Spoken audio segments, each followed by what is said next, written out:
Men välkommen också bara till Jonkan-kanalen. Och hörni, 50 000 prenumeranter. Ni är helt galna. Tack så jättemycket hörni. Från botten om mitt hjärta verkligen. Tack så in i bomben. Och det sjuka är att vi redan nu är på 50 200 prenumeranter, nästan 300, vilket är helt galet. Och som vanligt, tycker ni det är kul med allt detta? Jag behöver mer saker att reagera på. Så skriv i kommentarerna vad du vill se för reaktioner. Är det någonting du tänker på? Det hade varit kul att se så här, de största fuskarna inom sport, eller de största fuskarna inom någonting, eller massa olika grejer liksom. Skriv allting du kommer på, bomba i kommentarsfältet. Idag ska vi kolla på topp 10 personerna som har haft mest tur i hela världen, eller på hela planeten. Helt klart. Top 10 luckiest people on the planet. Som kan bli jävligt kul. Tycker ni att det är kul?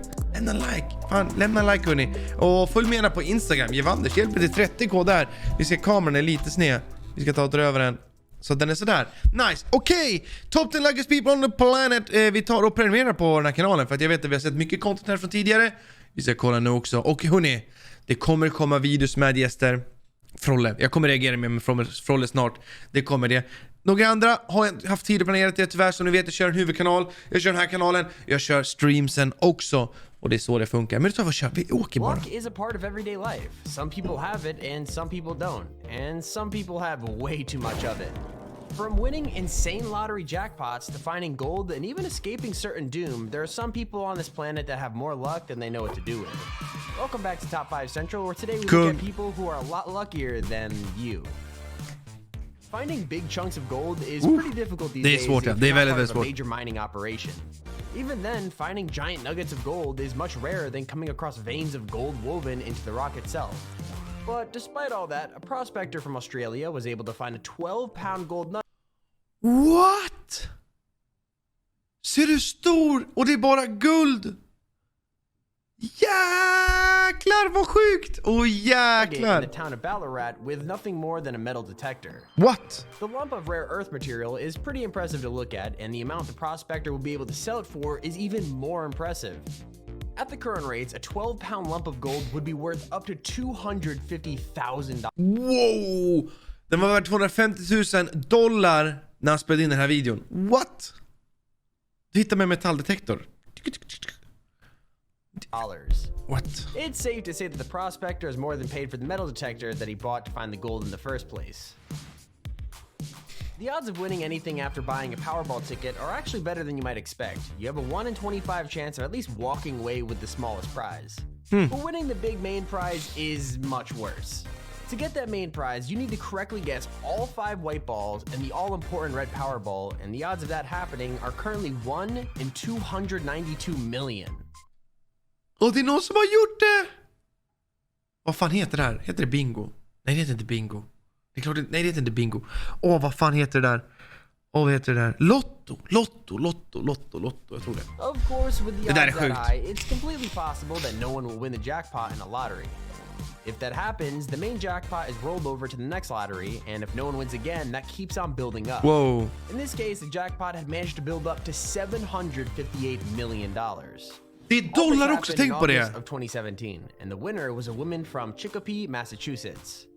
Everyone dreams of winning the lottery, so it's obvious that this woman was no different. I just happened to find out I was at work.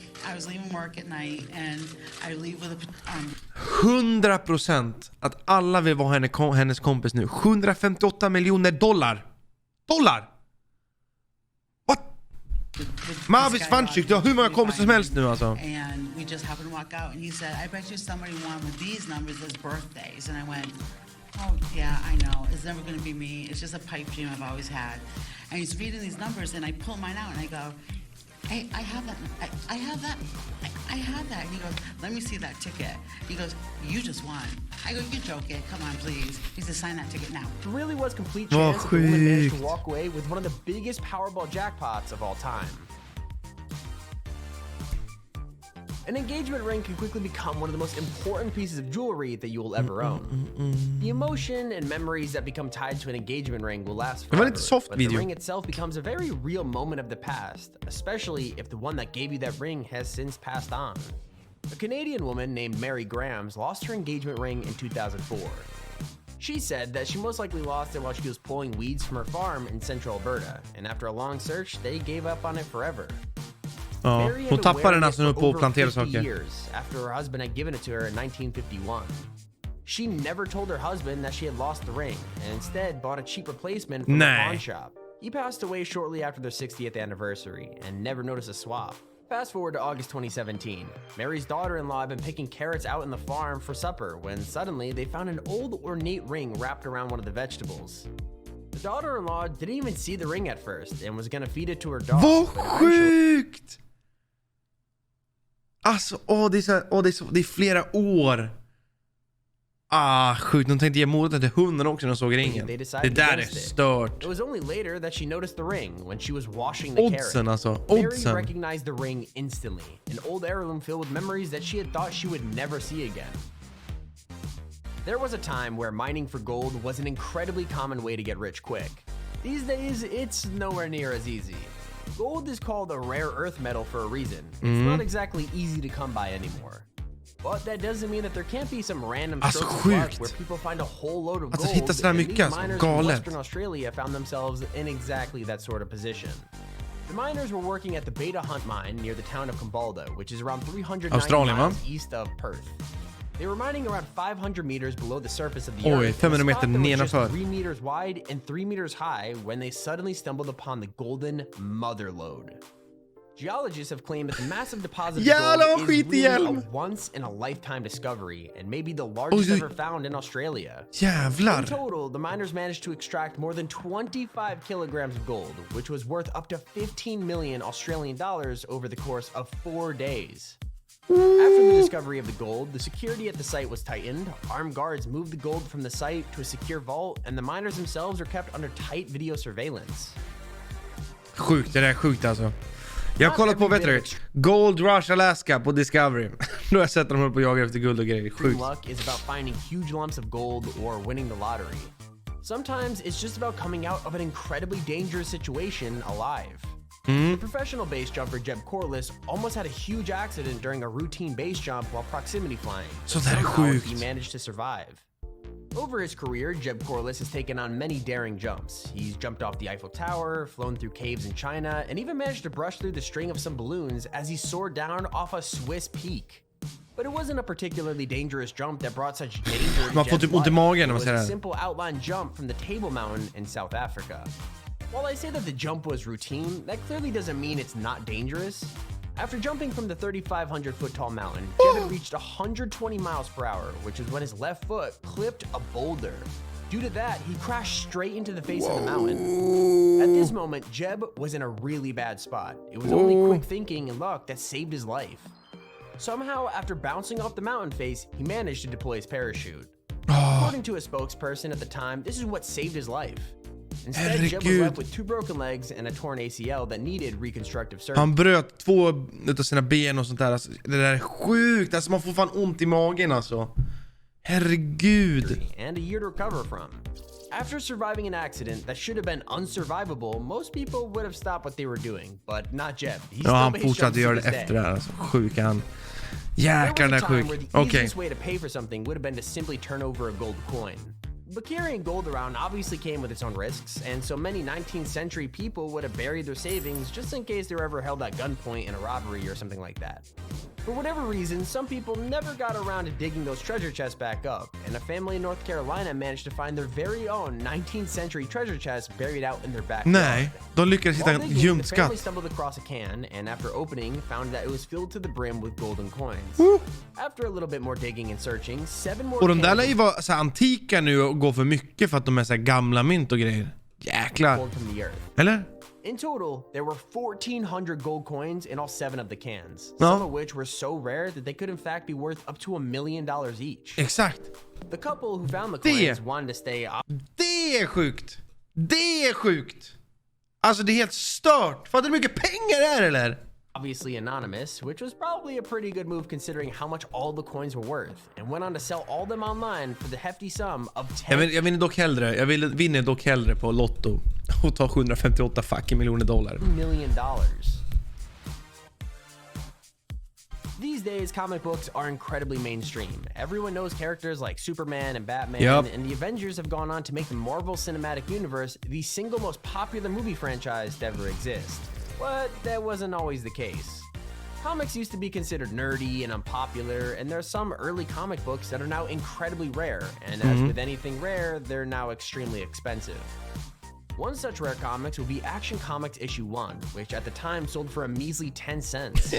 The comic is so sought after by collectors, not just because of its age, which was printed in 1938, but because it was in fact the very first appearance of Superman himself. Oj, första tidningen Superman är med The liksom. comic was found by a man named David Gonzalez, stuffed into the old newspapers that made up some of the ceiling insulation of a house that he was restoring in Hoffman, Minnesota.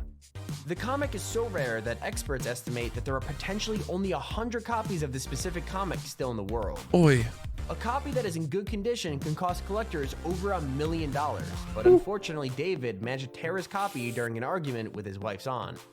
As such, she was able to sell it for $175,000, which is still fairly impressive for a comic that started out at 10 cents.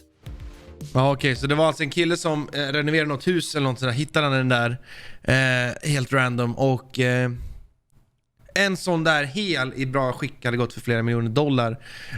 Man lyckades ta sönder den när han hade fight med sin fru eller något sådär, argumenterade och sånt där. Och då sålde den för $150,000, fortfarande mycket pengar. Väldigt konstigt att den är på plats 4. Jag tycker vissa andra borde vara högre upp. Eller kanske inte. Det borde vara en... Millionaire Hot Seat is a jag simple vet game inte. show. Ja. A contestant sits in the hot seat, they answer questions, and if they get them correct, they'll earn more and more money. The questions start off easily, and as you rise up through the ranks of cash, they get progressively harder. It's a game that requires one of two things: a wide amount of knowledge that allows you to confidently answer your way through all the questions, or pure luck as you guess your way to the top. Alex Pellis, an Australian university student, was someone in the second group.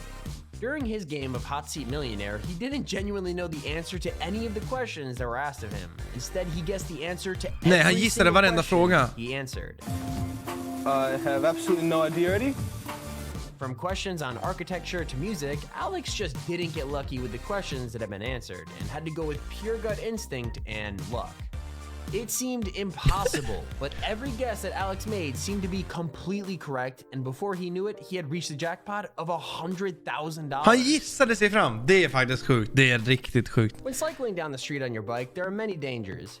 You might end up being hit by a car, someone might jump out on the street in front of you, or if you aren't paying attention, you may end up crashing straight into a tree. What you're probably not going to be looking out for if you're riding in the middle of the road is a tree falling out of nowhere and crushing you flat.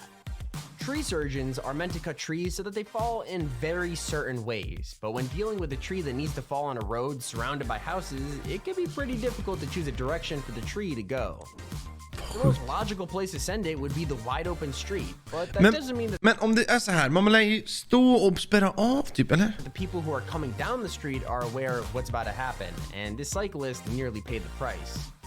As he rides past the tree, it comes crashing down, and very narrowly misses smearing him into paste on the ground. Man lär ju... If the cyclist had been even half as Alltså man lär ju säga och täcka för att nu ramlar trädet eller någonting.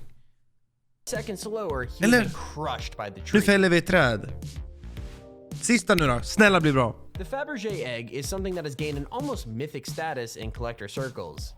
They are small jeweled eggs which were created by the House of Fabergé in St. Petersburg between 1885 and 1917. There were as many as 69 that have been made, though it's thought that only 57 of them have survived to this day. Och inte så många As som man... such, they are incredibly sought after, incredibly rare, and impossibly expensive. There's one place that you wouldn't expect a Fabergé egg to show up at, a random market in the States being sold for nothing more than $14,000. That's exactly where a scrap dealer managed to stumble across the rare item, and not knowing what it was at the time, had planned to sell it off as a second-hand gold after he bought it. The golden egg was the third imperial Easter egg, one of 8 that was thought lost to time. To give a hint at how important and rare these eggs actually are, this egg was once given by Russia's Alexander III to his wife in 1887. To come across such an item at a simple flea market in the States isn't just lucky, it seems like a minor miracle. Check out this video to find... Den var sjuk alltså. Den där äggen är super duper rare. Och så kan du hitta det i så här garage sale eller så här loppis liksom. Ja, riktigt sjuk. Det var en okej video det här.